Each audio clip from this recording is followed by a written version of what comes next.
Okay, here we are, everybody. Flea Market Fantasy number 9. I apologize. Last week I put up the wrong number on the thumbnail. This is Mike-El, your co-host, and as always, I'm joined by Michael-DELL of the LCS Hockey Radio Show.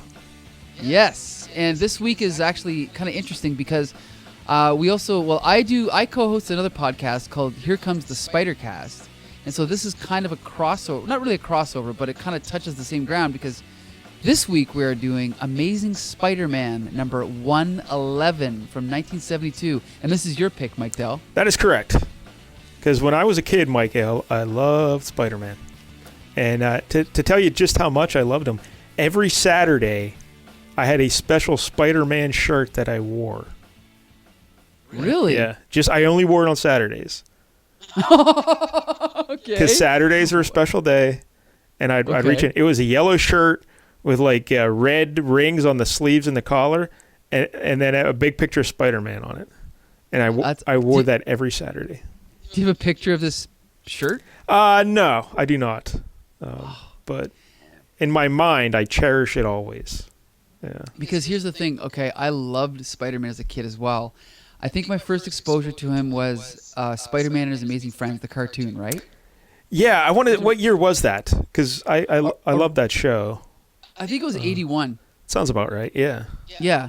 And it's funny because most people forget there was also a cartoon that came out the same year called Just Spider-Man.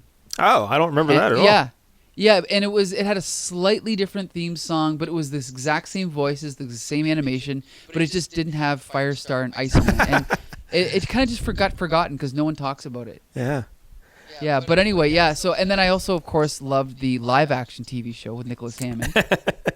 Well, I like the old cartoon from the 60s and the 70s, right? Yes, 60s. I think there was 2 of them. Yeah, I can't remember, but yeah, those were good too. The theme music was obviously excellent, but I thought that I enjoyed. I could actually sit down and rewatch the 1981. And I couldn't do that for the 60s. Well, here's the deal. A couple years ago, I did go back and I watched Spider-Man and the Amazing Friends, the episode where the X-Men was on. The X-Men were on. Oh, yes, of course. Yep. And it was pretty terrible. But it was nice and nostalgic and all that. But, yeah, it was pretty bad. I think, you know what, obviously the writing wasn't great, but I love the voices. I love the sound effects. I love the music. Obviously, it's a lot of nostalgia for me, right? Yeah, so Spider-Man was a big thrill for me when I was a kid. I read them even later, like as I got older, I was all about the X-Men. And then I started buying Spider-Man again for a little bit. I was always an Amazing Spider-Man guy. I didn't really monkey with Spectacular or Web too much. Okay. Yeah. See, Spider-Man, I was going to say Spider-Man's the first character where I was so obsessed with him that I absolutely had to collect everything. Amazing, Spectacular, Web, Marvel Tales, everything. Wow. Yeah, see, this issue today, I did not own the actual issue, but I do own Marvel Tales, which reprinted it. And I don't know which, I'm holding the issue in my hand right now, but I lost the cover. There's no cover. So you don't know what number it was? Well, no, I don't know what Marvel Tells, and I can't really read Marvel Tells. They don't see a number down here in the small print either. But really? I'll see if I can do some research. It doesn't matter. But because it's the same issue, just reprinted. So right. That's good Although I will have you know that's not exactly true because I found out a few years ago that when Marvel did their Marvel Tales reprints, sometimes what they would do is they would actually cut and paste the pages to make them fit into a shorter page count. So sometimes those issues are not exact reprints. Isn't that depressing? Oh, all right. I guess.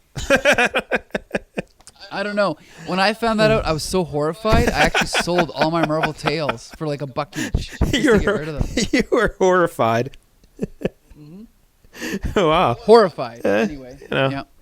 If it saves me a couple bucks, big deal. You know what I'm saying? Understandable, yep. So anyway, this issue is called To Stalk a Spider. To Stalk a Spider. And like you mentioned, it's from 1972. This is the glory days of Spider-Man right here, I think. Absolutely. Yep. This is probably my favorite comic we've done so far. Yeah, and I guess we should mention the cover. I've seen the digital. I read the digital copy as well. But the cover's great because it's drawn by John Romita, who I think is the greatest Spider-Man artist of all time. Absolutely, he's the best. Yep. I know people love Ditko early on, and newer people. They love the McFarlane era and all that. No. Romita he's the guy. He's the guy. Absolutely. He defined Spider-Man for me, and he's the best. So on the cover, we have Spider-Man fighting with the Gibbon.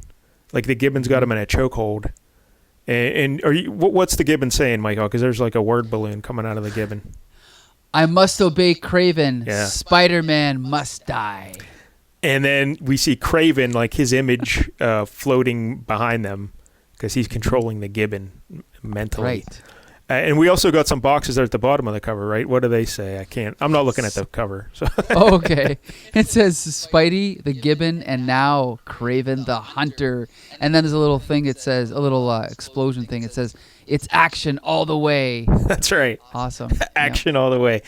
But that's a perfect cover because you got the word balloons, you got the boxes hyping it up. I love it. Mm-hmm. And you got a monkey. I love it. You got a monkey. I love it. Oh, yeah, you got a monkey. Yep. Got to have monkeys in there. I love monkeys. So, Mike-El, the villain in this, there's two villains, obviously, the Gibbon, but he's not really a villain. He's kind of like a hapless little guy. Yeah. But the Kraven is the big villain here. So let's talk about Kraven. He was first appearance was Amazing Spider-Man 15, 1964. Mm-hmm. And his real name is Sergei Kravinoff. Yep. Kravinoff. Russian, right? Yeah, yep. And he came from the aristocracy, and he's an older fella. He's been long lived. He has longevity because he took some herbs, magic potion that was concocted by a voodoo priestess named Calypso. A different Calypso. Wasn't there a Calypso in X-Men? I think there was. Yeah, this is a different Calypso. Sure. I can't remember if there's a Calypso. Yeah, I think she was the leader of the Morlocks, right? No, that was Callisto. Oh, there you go. Yeah, okay. Callisto. But there, Calypso, people might remember, I believe she was also the one when McFarlane was drawing Spider-Man. Remember he had that Spider-Man series that was just called Spider-Man? Right. I believe Calypso took control of the Lizard, right? Right, that's right, yeah, right. So that was a thing there. Forgot about that, yeah. But so this magic potion that you gave Kraven, it gave him increased strength, speed, and stamina, like a jungle cat. He's got all these reflexes, and he's the world's biggest or the best big game hunter in the world. And he was already a big game hunter before he took the potion, but this put him into a next level big game hunter. Oh, okay. So, and what's the biggest game you can hunt, Mike-El? It's Spider-Man. You got it. So that's why he first came to America. And of course, Kraven was an original member of the Sinister Six. Name the Sinister Six, Mike-El. Oh boy, from memory? Yeah. Ooh. Oh, come on. Vulture? Okay, let me try. Vulture, Correct. Dr. Octopus. Correct. Kraven. Correct. Green Goblin? No. Oh! Ooh, okay. Let me give me a chance. Oh boy, this is embarrassing. Sandman? Sandman is correct. Two more. Okay. I'll give you a hint. The one guy was the first villain Daredevil ever fought, which is weird when you think about it. But, yeah. Oh no. Oh geez. But this is a Spider-Man villain. It's a Spider-Man villain, but Daredevil fought him, and I believe issue 2, he fought him. Oh geez. Now I have to check that and make sure I'm right, but yeah, I think that's correct. This is painful. Electro. That is correct. Yes. Okay. Is that the one who fought Daredevil, or is that a different one? That is the one who fought Daredevil. Okay. So I got one more to go. Yep. It's not Chameleon. No. Okay. This guy is really cool. I think he's one of Spider-Man's best villains. Give me one more hint. He was just in a movie. Oh, Mysterio. That is right. Damn, how could I not? So we got that? Kraven, Doc Ock, Sandman, Mysterio, Electro, and Vulture. See, I thought you would have nailed that out of the. I thought you would have just crushed that one. But I'm yeah, sorry, I'm embarrassed. Oh. The one I always think of might be in there is Rhino. For some reason, I'm always thinking Rhino, but no, he wasn't in there. Well, you know what's funny? I just gotta say about Spidey is I grew up. I started collecting around when Green Goblin came in Hobgoblin around 238. Oh, wow. And it just so happened that that was kind of the era I focused on from about there to about the McFarlane era. I just focused all of my energy on collecting those issues.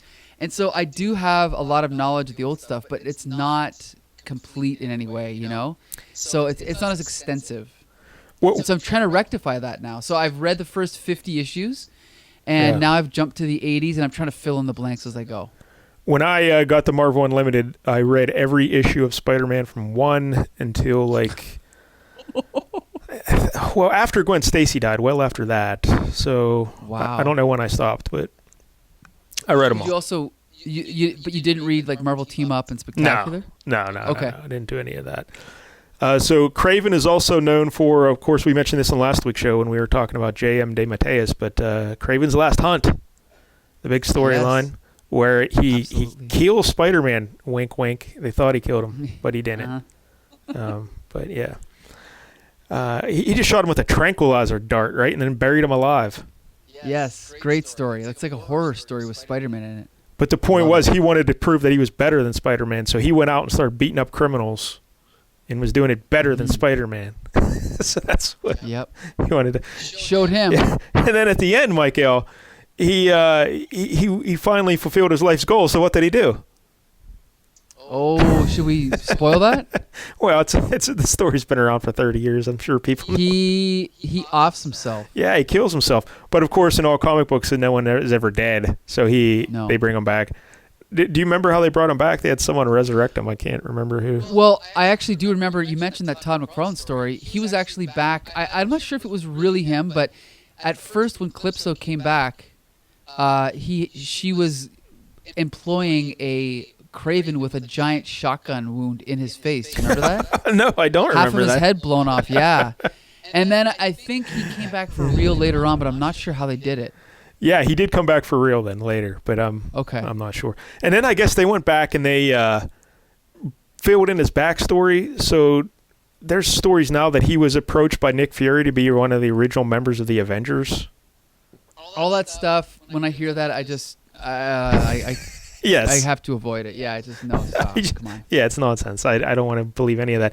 And another interesting tidbit about Kraven, Mike-El, do you remember in his early days, he could shoot electricity out of his nipples? Do you remember that? Come on. No. Yes. Well, it wasn't out of it was out of his little vest he wears. Okay. And it has the lion's eyes on it. Yes. And he shoots the electricity out of his eyes. So it looks like it's coming right out of his nipples. Yeah. Awesome. They should have kept that power. Yes. Anyway. I don't know why they got rid of it. He was also thought to have been killed in issue 104 when he was fighting Spider-Man and Kazar down in the Savage Land when he fell off a cliff. And that brings us to this issue.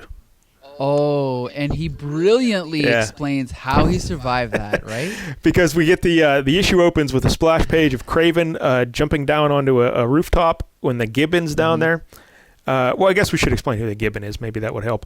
The Gibbon is a fellow named Martin Blank, and his last name is Blank because he didn't have a last name. He's an orphan. Oh, is that true? Yeah, so at the orphanage, his last name was Blank, so they just called him Martin Blank, and he was a mutant, Mike-El. He's kind of like a half man, half monkey. So he was officially a mutant. So he could have been in the X-Men's world.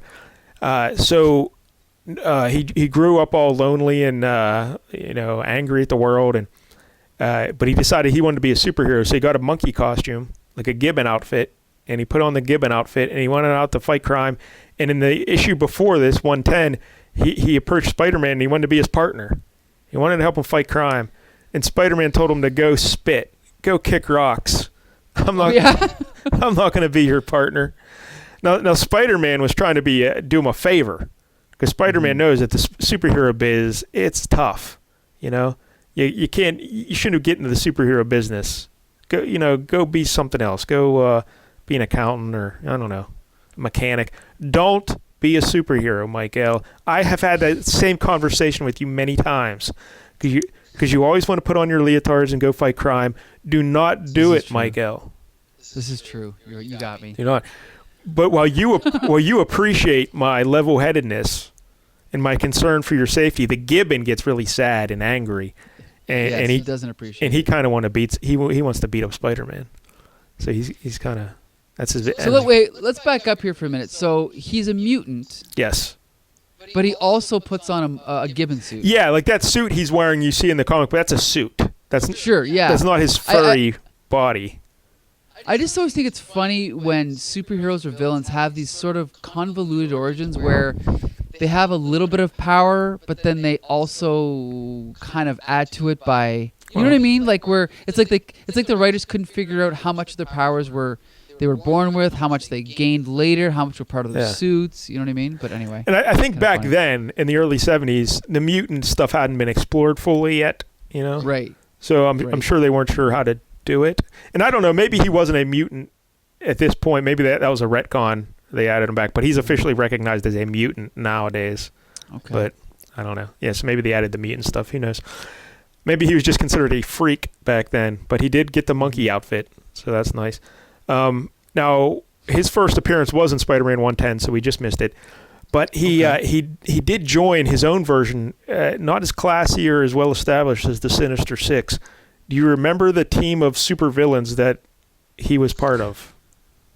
Oh boy, I don't know. Are they well known? No, not at all. It's not like the Lethal Foes of Spider-Man or something. Well, is it was called the Spider-Man Revenge Squad. But come on. Yeah, but it's more popularly known as the Legion of Losers. Really? Yes. Okay. There was 4 members. We had the Gibbon, Grizzly, the Spot. Ooh. And oh no, I'm missing one. Son of a bitch! I can't remember the last one. Was this team formed later on, or like when was this team? After this, but like well after. Yeah, I'll have to look it up now. I don't know. Yeah, just because that I don't, because here's the thing: is you know that there is a Superman Revenge Squad, right? I did not know that.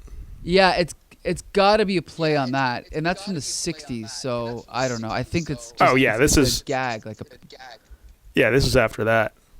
Okay. Yeah, the Spot, Kangaroo, Grizzly, and Gibbon. Yeah, there they are. Did I name them all? Yeah. Do you remember the kangaroo, the guy from Australia who just jumped like a kangaroo? Yes. Yeah. I believe he was also created by John Romita Sr. as well. And Spot, he fought Daredevil. He had a couple good battles with Daredevil, but he like basically creates spots and like goes into a different dimension and like pops out of the spots and stuff. You know what's funny? I have an early appearance by the Spot, and it was in Spectacular Spider-Man, and I thought his powers were great. Yeah. But Spidey spent the whole issue laughing at how dumb his powers were. I know. But then, but everyone forgot about him for like 20 years or whatever. And then Mark Waid actually brought him back in his Daredevil run. Did you read that? Yes, I did. Yeah, it was great, eh? Yeah. So why would you make fun of that power? It's like pretty spectacular power. He can just appear anywhere he wants, and Or maybe maybe he made fun of his name, the Spot. Maybe that was it. Maybe like a dog or something. I don't know. Yeah. So the Gibbon, part of the Legion of Losers. So we can put them up there with the Minions of Menace and the Enforcers. Yeah, there you go. Who are those 3 from Batman you talked about? Were the animal heads? Oh, the terrible trio. Terrible trio. Yeah, they're up there too. That's a making of a top 11 list. All right. Yeah. There's also another character we need to discuss real quick that will explain things. Gog. G-O-G, yes, Gog. Don't know anything about Gog, yeah. His first appearance was in Amazing Spider-Man 103. He was an alien whose spaceship crashed in the Savage Land, and Kraven found him. And he was real tiny, this Gog, and he was like locked in a glass cage. Kraven found him, released him, and took him on it like as his own little child, his own little baby, little space monkey baby. And he raised Gog, and Gog started to grow, and Gog grew to be 30 feet tall, and he's just this big alien guy. He kind of looks like a lizard or a reptilian or something, but that's ridiculous, but. Yeah, so Kraven, he was like Kraven's little baby boy. And he eventually, years after this, he would grow to be 300 feet tall. And, really? Yeah, and Gog was actually a member of the 3rd incarnation of the Sinister Six. Really? Okay. Yeah. You know what? I'm actually looking up Gog now, and I think this era... It was when Roy Thomas, because this issue is written by Gerry Conway, but there was a short run written by Roy Thomas, and I believe this is when Spider-Man went to the Savage Land, because I'm looking at the cover here, and there's Kraven the Hunter, there's Kazar, the Savage, or whatever, and I think this is where Stan Lee was so unhappy with this run, he came back to Spider-Man. to try and fix it all. Okay. Yeah, before he hired Gerry Conway. But anyway. Yeah, the premise of that story arc was Kraven abducted Gwen Stacy, and he wanted her to be the queen of the Savage Land with him as the king. And Gog would be his little buddy, his prince or whatever. And J. Jonah Jameson was also kidnapped, I believe, because they went down there to tell a story, report on the Savage Land or something. Sure. So then Spider-Man and Kazar defeated them, but in defeating them, Spider-Man knocked Gog into some quicksand. So Kraven, when he found that, Kraven, everyone thought Kraven was dead because Kazar kicked him off a cliff. J. Jonah Jameson reported it in the Daily Bugle that Kraven had died.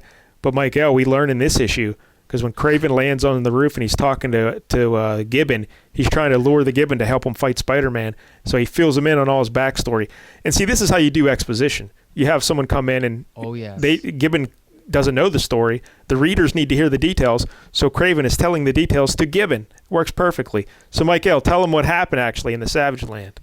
So he said, so this is what's happening. So Kazar has kicked him off the cliff and he's falling. And then he says, I would have died then, as any normal man might. But a normal man would not be Kraven. That's great. Nor would he possess the uncanny instincts which allowed me to slow my descent. And they show him grabbing onto a branch as he's falling, okay? But then he continues to fall. Yeah. And then he says to lunge out again and again to grasp passing branches. And in this way, and they show him grabbing other branches. And then the last panel, it's almost like Wile E. Coyote. They show him face down, and it just says, turn an otherwise fatal plunge into merely a bone-shattering fall. Yeah. And so that's how he survived. It's great. It's so by great. turning it into merely a bone-shattering fall. I love that. Anyway. Yeah, and really just his arm. He broke his, which arm is it? His left arm, I believe, right? Yeah. He broke his left arm. But that's tremendous stuff. And yeah, it's great. And that line about an ordinary man, but then he want to be Kraven, that's great. Yes. It's awesome. All right. This is beautiful. But he also explains why he's so mad at Spider-Man now, Mike-El, because he sees Gog, his buddy, his boy, his pride and joy, his little alien baby boy. He just sees his hand sticking out of the quicksand, and he's like, oh, my God, Spider-Man killed Gog. Yeah, he's like, Spider-Man, this was his doing. His aura fills my senses. He'll pay for this. He'll pay. So that's why he's here. Yeah, so Kraven comes all the way back to New York to get revenge on Spider-Man, but he's damaged. He has a broken arm. So it's probably not a good idea for him to face Spider-Man with a broken arm. So he needs an ally. He needs some muscle. And he finds Gibbon. Yep. Now, I'm not sure how he found Gibbon, but don't worry about that. He found Gibbon. Yeah. He's aware that Gibbon is upset with Spider-Man. So he says, all right, Gibbon, here's what we'll do. I'll train you. And with my training and my expertise, I'll be the brains, you be the brawn. We'll get our revenge on Spider-Man. And Gibbon's like, all right, sign me up. Let's go. So while that's going on, Spider-Man also has stuff going on in his personal life, Mike-El. What's going on there? Well, basically, it turns out that now this is what's a little bit confusing is Aunt May, I guess, is missing. Yes. But so then he comes home to his apartment and he finds a note. Well, I think he came home. I think that's Aunt May's house, right? Oh, because they don't live together at this point, right? Yeah. Peter Parker, he's a college guy. He has his own bachelor pad. Yeah. So this is where it gets weird because and this is where again we have to point out to the listeners that at this point I believe John Romita was plotting the stories and Gerry Conway was writing them, but I think it was actually Romita coming up with the stories, and I think that's why it gets a little bit weird because he's in this apartment, he reads this note, and it basically says, Peter, I am going away for a while. I know it is best for all of us. Please do not follow. It's kind of cut off. But anyway, so then he's surprised to read this note, but then he hears a knock at the door, and he takes off, and it's the police. Yeah. And then we have a case of, like I said, it's probably where Romita plotted the story, but now Gerry Conway's trying to explain why the cops are there. And so they're basically like, forget it, Frank, we lost him. The captain's going to have our hides for this. The guy next door phones in a nice juicy tip on that blasted wall crawler, and we let it slip right through our fingers. So obviously someone saw Spider-Man go in the window. Well, they show it. They show it earlier. They show the neighbor. The neighbor's reading the paper, and he looks out the window, and he sees Spider-Man. Oh, right. So they did set it up. Okay, so that wasn't sloppy then. Yeah. But yeah, it was a little confusing if you forget that they're not living together. But yeah, Spider-Man did have his bachelor pad at this point, and he was just trying to check in on Aunt May. and he finds out that she's gone. She's gone away. But why is she gone away, Mike-El? Because Gwen Stacy, she opened her big mouth and she started ripping on Aunt May, saying that she's smothering Peter and she's being too much of a mother for him. You know what I mean? Peter needs to be his own man, that kind of stuff. And I guess it hurt Aunt May's feelings. And now Aunt May says, all right, I got to get away from Peter. I'm leaving. Yes. Oh, the hardships of Peter Parker. And it's also kind of, I don't want to say morbid, but it's also kind of weird to go back to this time and realize that it was Gwen that was his girlfriend, not Mary Jane, right? Like she was always in the picture, but not as much. Yeah, I can't remember when they introduced Mary Jane, but I think it was number 50. Yeah, so she was always like the third wheel or hanging around, and Mary Jane, she was real hip. She was she was groovy. That Mary Jane, party girl. Yeah. So now Gwen Stacy, she was very bland. she didn't really do anything. I guess she was kind of like, if they were like Betty and Veronica, she was kind of the Betty, right? Yeah, I'm not very familiar with Betty and Veronica. What? I thought you liked comic books. I know about them. I know who they are, but I really couldn't tell you who was who, personality-wise. Okay. You know what I mean? Well, no, because Betty was like the good girl, and Veronica was the spoiled rich girl. The bratty, spoiled rich girl. That's basically how they did that. In Spider-Man, it's different. Gwen is more like, a little bit more like pure, and Mary Jane's kind of the party girl. Yes. It's a little bit different dynamic, but similar, yeah. And because Gerry Conway, he's the one who killed Gwen Stacy, and he said people were outraged at the time, but he always said, well, tell me one thing Gwen Stacy did that was memorable other than die. She never did anything. That's a fair point. Yeah, she never did anything. And he liked Mary Jane better because he thought she was a better foil for Peter Parker because he's kind of like the more innocent, pure guy. And Mary Jane maybe a little wilder. So a good match for him. And so that's why he decided to kill Gwen Stacy. But we'll get into that later, I guess, when we talk about Gerry Conway. But anyway, so Gwen and Aunt May, she triggered Aunt May to leave. So this whole issue is Spider-Man, Peter Parker's out looking for Aunt May. And he can't find Aunt May. He's worried about Aunt May. Now, to his credit, he doesn't yell at Gwen Stacy. I thought we were going to get a scene where he's yelling at Gwen Stacy. But no, he says, it's not your fault. It's been a long time coming. This Aunt May, she wanted to get out on the road. She wanted to be a roadie with the Grateful Dead. I knew it was coming. So she's disappeared. So at least he didn't yell at Gwen. But there's a lot of turmoil, Mike-El, in his personal life. Spider-Man always had issues in his personal life. Exactly. That's what makes him so great. That's what separates him from most superheroes. He had trouble at school, at work, with the ladies, with Aunt May. So, yeah, it was tough. Now we'll jump ahead here a little bit in the Spider-Man continuity. But do you know what happened to Aunt May? No, I don't. Well, here, a couple... Wait, is this where she ended up getting married, or almost getting married to Dr. Octopus? That is correct. Oh, okay. She goes away, and I think she becomes like his Dr. Octopus's maid.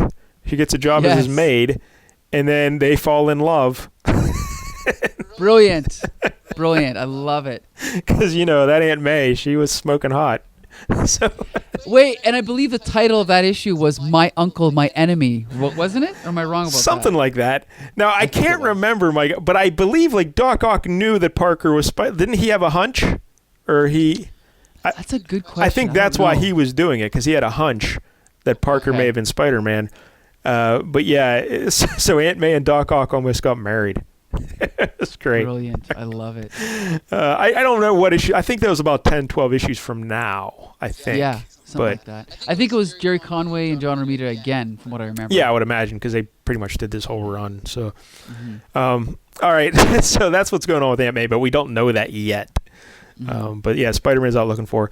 So now we go back to Kraven and the Gibbon, and Kraven's giving the Gibbon a bunch of his own little concoctions. Herbal concoctions. Potions, yeah. Yeah, because Calypso taught him the art of making these to increase his strength. And but he gets more than he bargained for, Mike-El, because what happens? Well, what happens? Oh, to the Gibbon? Yeah. Well, basically... He becomes enraged. He becomes enraged, yes, but he also... Are we going to talk about him getting hypnotized yet? Well, yeah, get into that. Go into all that. Yeah. Okay. Well, basically, Kraven, he compares it to a cobra being able to. I didn't realize cobras did this, but yeah, apparently they do. Hypnotize. Yeah, really? Yeah. I thought that was just like a, like a folklore type thing. But do they actually hypnotize their prey? Yeah, because you get locked in on their eyes, and it freezes them. I didn't realize I didn't know that's what they were actually doing. But yeah, so that's what Kraven does here, because basically the Gibbon is trying to wrestle with Kraven and trying to kill him, but Kraven ends up hypnotizing him, and then he falls under Kraven's control. Yeah, and keep in mind, Kraven's got the busted arm, so the Gibbon he starts taking it to Kraven, but he's Kraven the Hunter, so he's still the best. So even with one arm, he's able to fight him off long enough until he locks eyes with him, and he takes over his mind. Yeah, they become one, and Kraven starts manipulating his mind. So, yeah, it's great. It's amazing. And I love the panel Romita drew. Like, there's like 6 faces of the Gibbon, and like each one gets more and more like possessed by the concoction that he's drinking. I think that's a great panel. And and you know what? I mean, obviously, all Marvel artists at this time were influenced by Jack Kirby, but John Romita's art is so much more. I mean, Kirby's my favorite artist, but John Romita's art is, I guess it's prettier, you could say. It's just more refined. It's more realistic. Like, there's actual... It's definitely, more realistic. There's actual bone structure.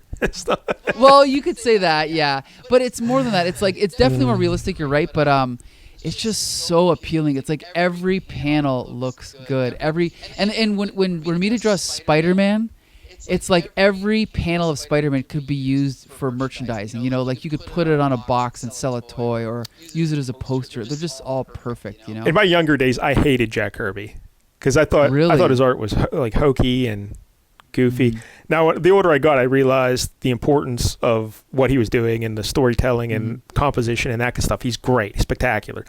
But Romita's like, I think he's just a better artist than Kirby. Ooh. Yeah, I'm sorry. Kirby drawing the human form, not that great.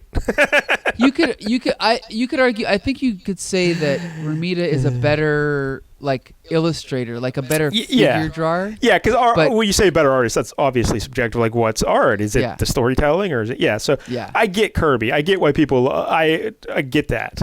But in terms of just an illustrator and drawing things, sure. I could see that. Yeah. And all his faces, all his ladies looked alike, and come on, whatever. That's another discussion. Right. Yeah. All right, but anyway, Romita's doing great work here, and I liked when Kraven just spun around on the ground. He rolled and took out his legs. He looks like a top. He's rolling down. He's taking out his legs. There's a lot of good stuff here by Romita. Yeah. It's great. So once they have this mind meld hooked up, Kraven then sends Gibbon out in the world to find Spider-Man to get their revenge. And at this time, Spider-Man, of course, is looking for Aunt May. Oh, there's one other little thing going on here. After the cops reported Spider-Man escaped from Aunt May's house, that report already makes its way back to the Daily Bugle. And and Spider-Man just stops in to visit his buddy, Robbie Robertson. Who is he? Like the assistant editor to Jameson? Or? Over the years, his role changed, but I think he's the editor-in-chief, maybe. Yeah, probably. And Jameson's J. Jonah Jameson's the publisher. Yeah, maybe? That sounds about right. So of course, J. Jonah wants to, but I love the fact that the cops are out to get Spider-Man all the time. I love that. Yes. That is so great. Yep. That Jonah Jameson, J. Jonah Jameson, is leading this whole propaganda campaign against Spider-Man to make him an enemy of the people and the cops. That adds so much to the Spider-Man character, that he's out there doing good for everybody, yet he's still considered a criminal. It's so good. So Robertson's like, hey, what's going on? Now you're kidnapping old ladies? And he's like, what are you talking about? And he's like, May Parker. You got her, you took her. The cops are saying you kidnapped her. He's like, nah, here, read this note, because he still has the note. So Robertson gets the note, and Spider-Man plays it off by saying, hey, it's the last time I ever do a favor for that crumb Parker. Yeah.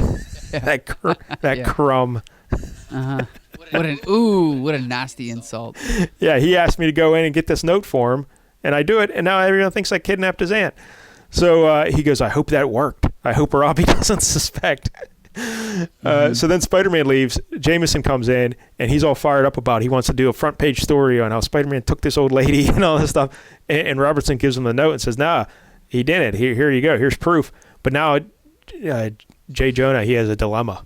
Does he print the truth, or does he rip up the note? You know. See, you know what? A lot of writers, I think they have a hard time with J. Jonah Jameson because it's like they don't really know how to make him hate Spider-Man, but also be logical and also be kind of funny. And I admire Conway for this scene because it's logical. Like, it's not like J. Jonah Jameson's just being an idiot. Like, it makes sense what he's doing, and it makes sense what Robbie Robertson's doing. And the fact that, I don't know if you know this, but Gerry Conway was only like 19 at the time he was writing this. Isn't that crazy? It's very impressive that he was able to do this. Yeah. Because there's a lot of subtlety here in the stuff he's doing, and it's head and shoulders above the other stuff we've been reading. And he's 19. You know, exactly. So, yeah, it's really good. All right, so then Spider-Man's out looking for Aunt May, and the Gibbon finds him. And the Gibbon, he just overwhelms Spider-Man because Spider-Man doesn't expect to fight him. He thinks, oh, it's the Gibbon. What's he doing here again? But then Gibbon just takes it to him right away, and there's a good fist fight. It lasts about a page and a half, but it's just Gibbon giving it to him. Spider-Man's overwhelmed, and he starts choking him, Mike-El. He's about to choke him to death. And what happens? Well, he basically finish him, don't fail now, you fool, kill him. And so basically Kraven's trying to get Gibbon to kill Spidey, but he resists.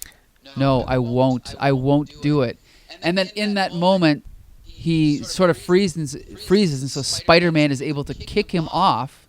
But then the Gibbon starts falling to his death. And Peter obviously, Spider-Man doesn't want to kill him because he's a real hero, right? Yep. So he rescues him. And that's pretty much it. The fight is then over. Yeah, the Gibbon passes out from the breaking the mind hold from Kraven, and Spider-Man's trying to figure out what's going on here. He didn't seem like himself. I sense, whether it's my spider sense telling me that someone else was involved in this, but I don't. Yes. But who could it be? And then the final panel, there's a great shot at Kraven. You have in front of you. Read what he says there. Yes. He says, but no. He says, I should have waited and done the job myself. But no, I wanted it now. Wanted the taste of revenge now. And instead, all I have is the taste of ashes. That's how it ends. Yep. And then it says, next, Spidey cops out. Yeah, it's great. But anyway, it's a great last panel. But the stuff Romita was doing in that fight scene was so good. The action of the fight was great, but they would have Kraven's words like real big in the background.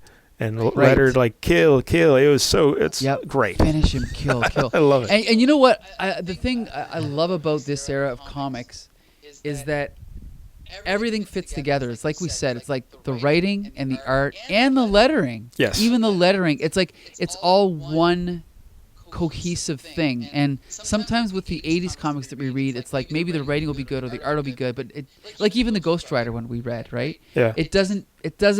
It's not cohesive into like a perfect, story. This all works together, I think. All the elements do. Let me ask you this, Mike-El. You read more new books than I do. I don't really read a lot of current stuff. Do they still have like big sound effects, like the whack and stuff like that? You know what's funny? I think they got rid of them for some comics, but I think they've sort of come back. Like I think the Ultimate Comics didn't have them.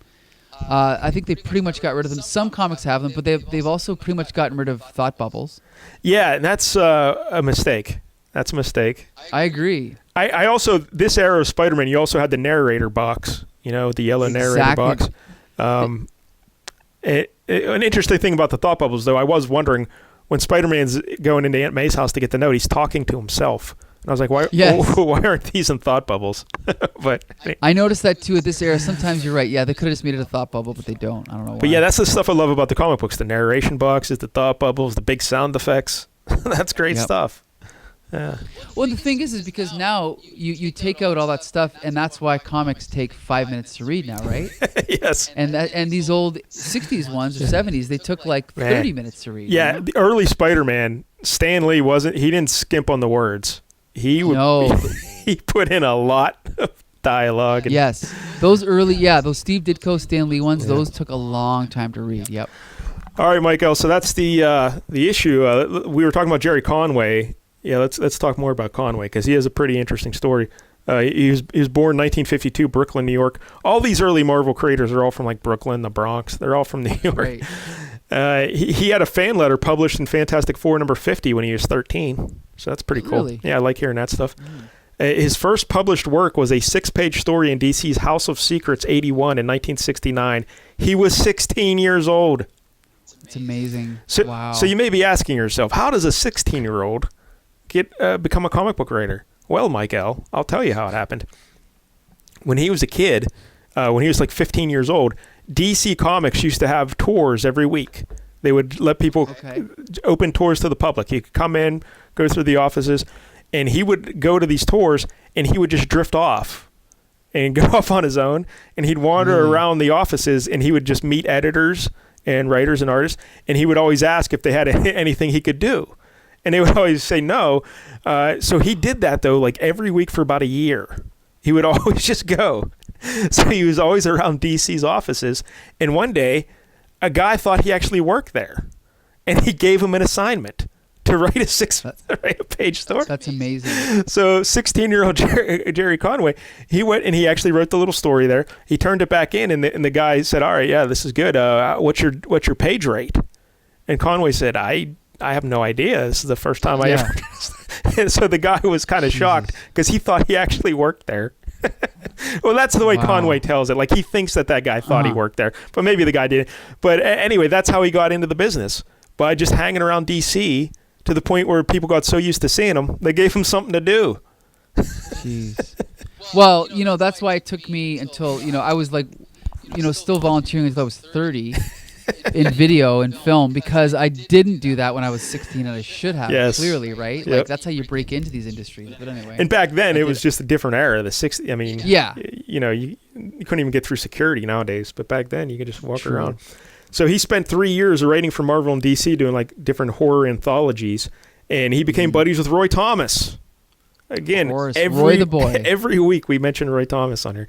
Yeah, it's true. It's true, eh? And he met him, I don't know, socially, and I don't know how, but professionally, they were kind of like acquaintances. So Roy Thomas said, hey, why don't you take this Marvel writing test? And, we mentioned that before. They give you like 4 pages of drawn pages, and you fill in the dialogue and stuff. And so he did the test. Thomas liked his work, but Stan Lee wasn't too enthusiastic about it. He said, it's all right. It's not that great. But Thomas was real confident in Conway's ability, so he gave Conway a gig to do the scripting of one of his Kazar stories in Astonishing Tales 3 in 1970. And then from there, he started getting other work, and his first real superhero work was Daredevil 72 in 1971. Really? And then he went on to do some Iron Man, Incredible Hulk, and he wrote the first Man-Thing story in 1971. And he was given co-creator credits with Stan Lee and Roy Thomas. Interesting. So then later in 1971, at the age of 19, he took over the Amazing Spider-Man from Stan Lee.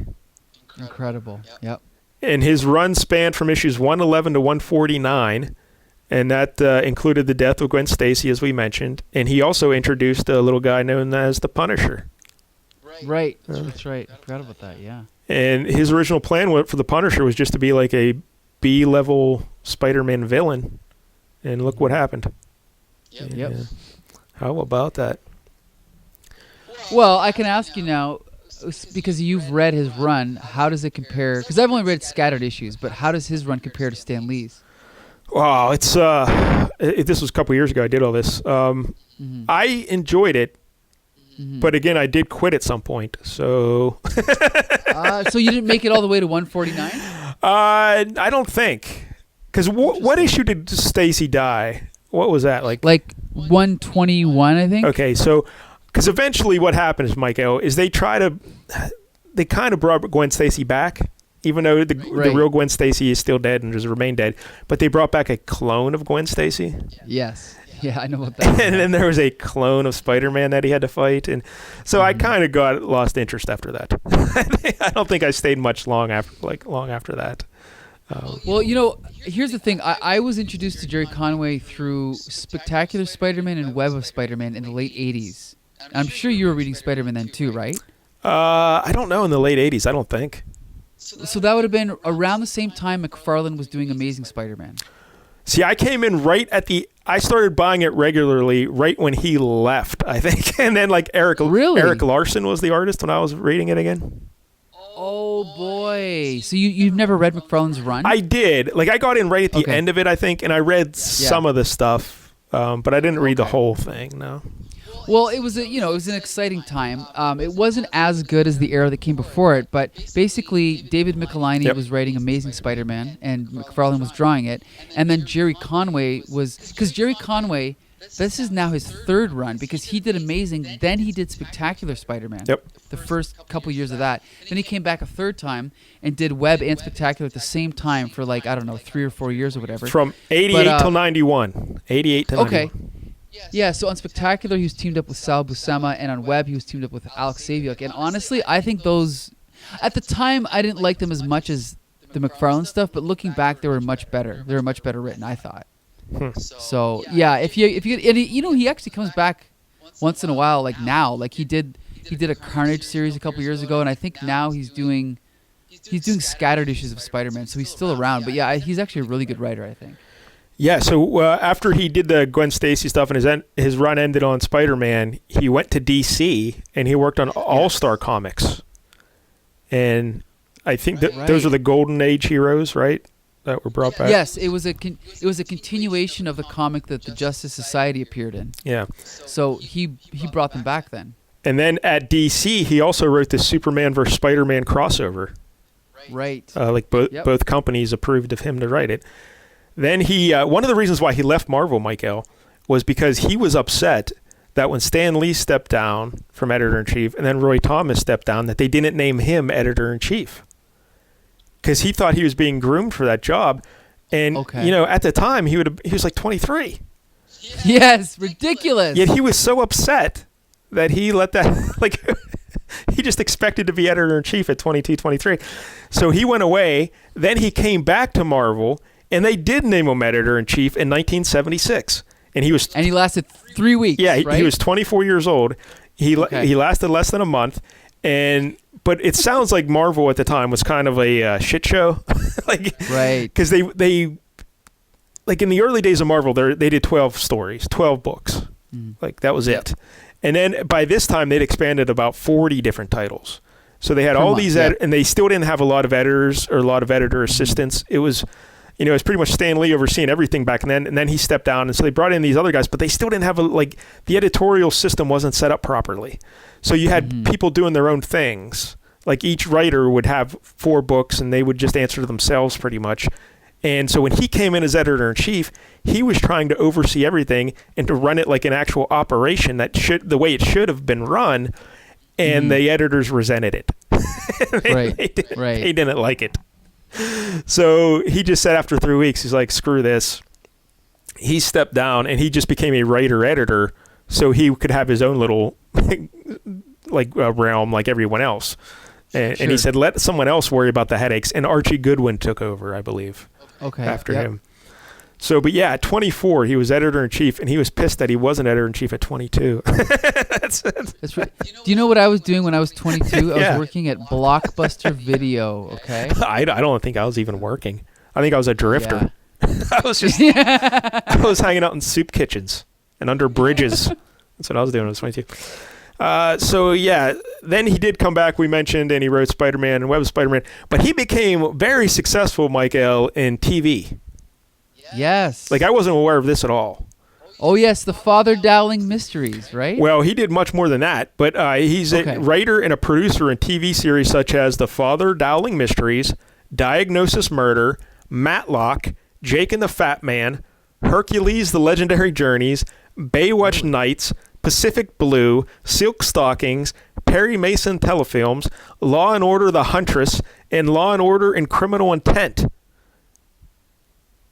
That's amazing. Yes. All when he was 22, right? No. Oh. This is later in life, nowadays. But still, that's quite the resume, all those shows. Writing. Well, he's obviously a good writer then, if he can do all that. And he's producing them, too. He's a producer now. So, Law and Order, Criminal Intent, he's a producer. And I guess he puts in a lot of comic book references on that show. He'll have characters, he had a character named John Byrne. And he had, really? Yeah, he'll slip in little Easter eggs for comics fans. Cool. He also did he wrote one episode of Batman animated series. Yeah, you know what? I'm rewatching those, and I think I've already seen that one. Do you have the title there? Not in front of me, no. Okay, no, but I do remember it being pretty good, yeah. So Gerry Conway, notable characters that he created. Well, you mentioned the Punisher, mentioned Man-Thing, but he also did Firestorm, a DC Firestorm. Right. Killer Croc, the Batman villain. Okay. He created Jason Todd. Really? Yeah. Interesting. Okay. Power Girl. Okay. Yep. That would have been in his All-Star Comics run. And that was his idea to put the window over her cleavage as well. Really? A genius, I tell you. A genius. Yeah. Miss Marvel. So they took Carol Danvers existed, yes, but he made her Miss Marvel. Yeah. Okay. Yeah. And he also did created Werewolf by Night. Really? So there you go. Kind of a convoluted name there. But yeah, well, yeah, the character in Werewolf by Night. I guess he was just the werewolf, but to designate him, Werewolf by Night. Yeah. So there you go. But yeah, that's pretty impressive. Punisher, Miss Marvel, Power Girl. Yeah, it's not too bad. He's kind of an unsung hero because you don't really hear people talk about him a lot, but he has done a lot. And the fact that he, came in so early and he followed Stan Lee, I mean, that's a huge resume, right there. Yeah. So the art in this book was John Romita, born 1930, Brooklyn, New York. Another Brooklyn kid. Mm-hmm. He started in comics in 1949 on Famous Funnies. Did you ever hear Famous Funnies? I have, yes. Was that DC? I don't know, but it was a comic strip anthology series, and it's often considered the first American comic book. Right, because original comic books were just Sunday Funnies, just bound together pretty much, right?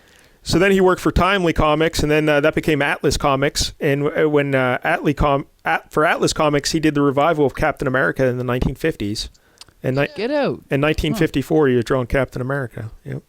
Wow. Then he spent 8 years doing romance comics. And he got so burned out from drawing romance comics that he went and got a job at an ad agency. Because I think the ad agency was promising him $250 a week. And he said he could probably make $300 doing the romance books, but he was just so tired of doing it, he didn't want to do it anymore. So he's just burned out. But then Stan Lee made a phone call, and he said, "Hey, John, come on back. I think you still got some in you." Because he just wanted to ink. He said he would ink occasional comic books, and he did some inking work on the Avengers. And that's what Stan Lee said, "No, you need to come back and draw some more." So Stan Lee lured him back, and he started drawing Daredevil. He did issues 12 to 19 on Daredevil in 1966, and that run featured a 2-part story with Spider-Man as a crossover, and Lee was actually doing that on the sly to see how Romita could handle drawing Spider-Man. So once he saw him handle him on Daredevil, he's like, "All right, this kid's got the goods." He brought him over to replace Steve Ditko on Spider-Man. And he doesn't really draw anything like Ditko, but he was clearly the perfect choice for Spidey. Yeah, see, that's the thing because Ditko was legendary, and like Ditko's art, it's more along the lines of Kirby. It's not really it's more cartoony, you would say.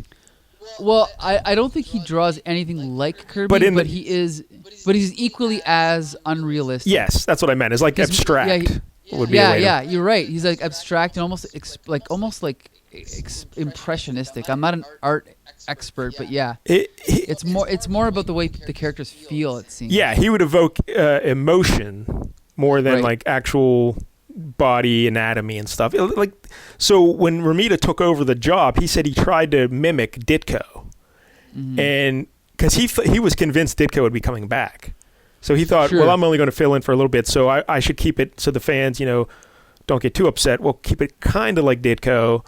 But after a while, and he realized, Ditko's not coming back, so then he just started doing his own stuff, and that's when you saw him really hit his stride. And with Romita at the helm, Amazing Spider-Man became Marvel's top-selling title, because up until then it was the Fantastic Four.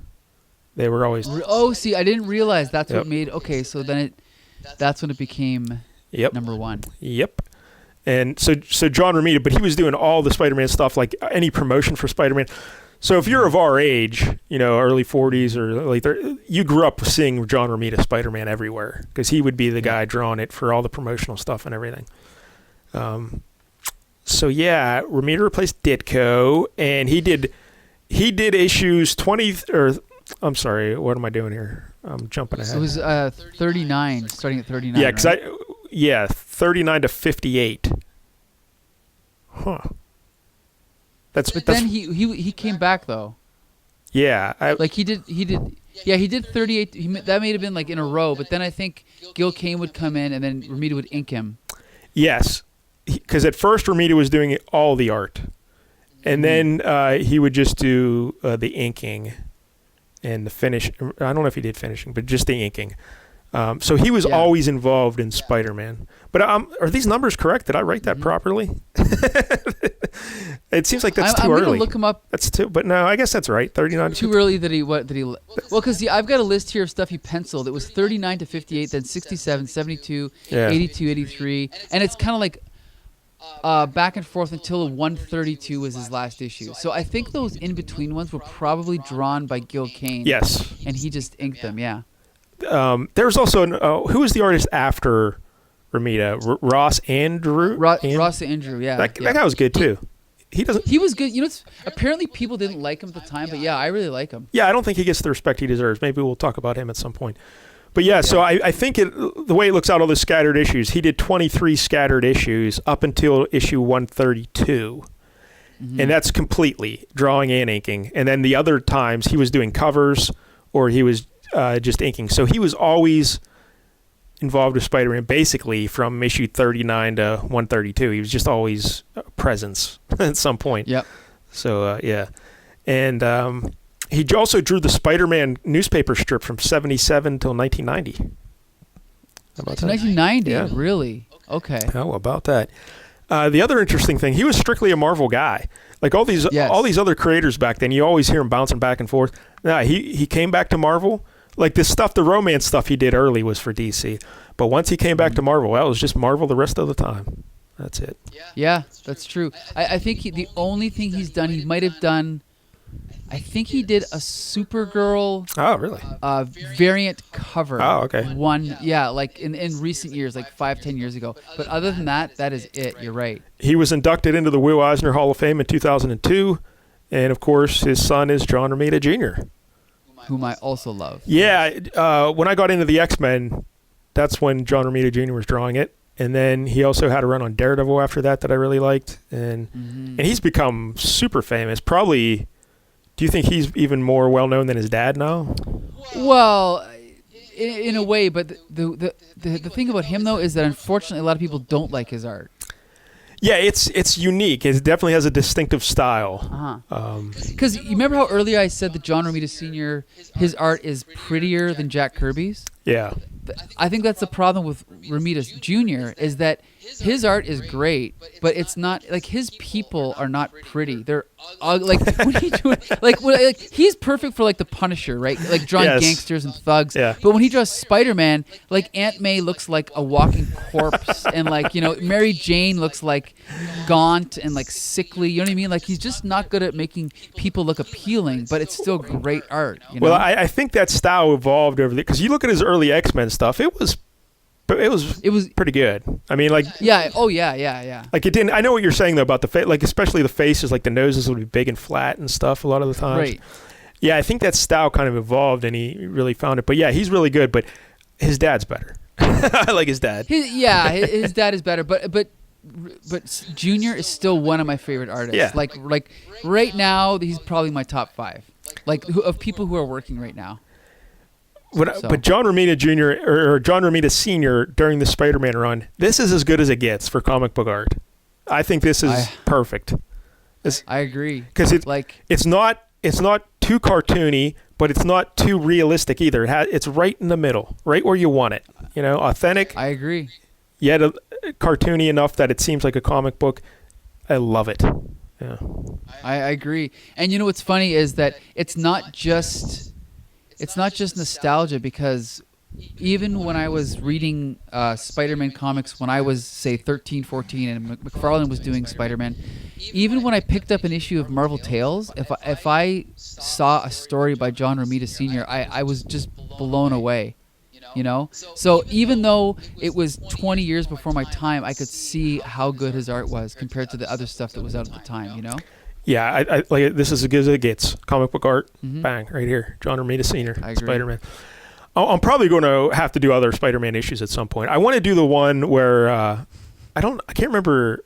I don't remember the exact number, but he's fighting Mysterio, and they actually introduced this Spider mobile. Do you remember that? Oh boy, yes. I don't know if I've ever read an issue, but yeah, I do remember the Spider-Mobile. Yep. Yeah, so I'll do that one maybe in a month or so. We'll go back to Spider-Man, but yeah, we got to talk about that because apparently Stan Lee had this big idea. He wanted to give Spider-Man a car, a dune buggy, the Spider-Mobile, and he made Gerry Conway's like, and Gerry Conway's like, you realize Spider-Man webs his way through. He doesn't need a car, and Stan Lee said, I don't care.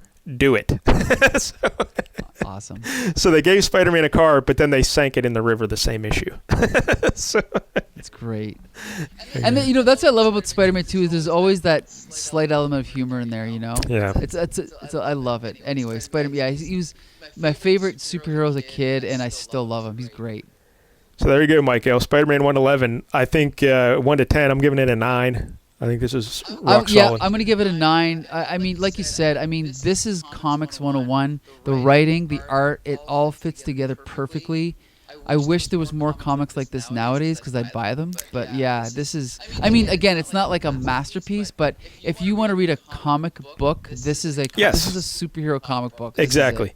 Yeah, it could be cleaned up a little bit in the writing. And it would have had a 10 if it had another fist fight. We only get the one fist fight. Yeah, if we had a fist fight early in the book and then the one at the end, all right. Or maybe if the one at the end lasted a little longer, all right, I could maybe squeeze out a 10 there. Yeah, but it felt a little bit short. Yeah, so it's just, but it does have a half man, half monkey, so you can't beat that. Yep. It's got Kraven the Hunter. You got John Romita, Gerry Conway. It's beautiful. 9 out of 10. It is. 9 out of 10.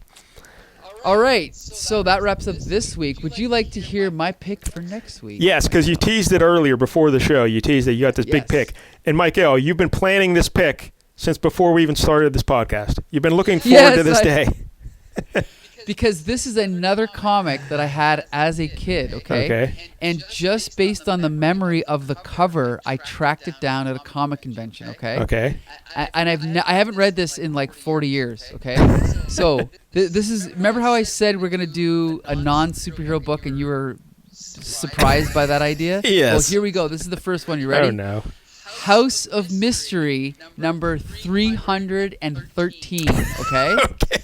The House of Mystery presents I, Vampire. I, Vampire. All right? House of... And I can send you the link. Here, I'll send you the link so you can take a look at the cover here just a minute. Are you still on Facebook here? Yeah, you can send it over. Okay, I'll send it right now. Because we should remind everybody, Mike-El, he's been dedicated to a theme for this month of October, which he calls Shocktober. Shocktober, right. So he's trying to get all this spooky stuff.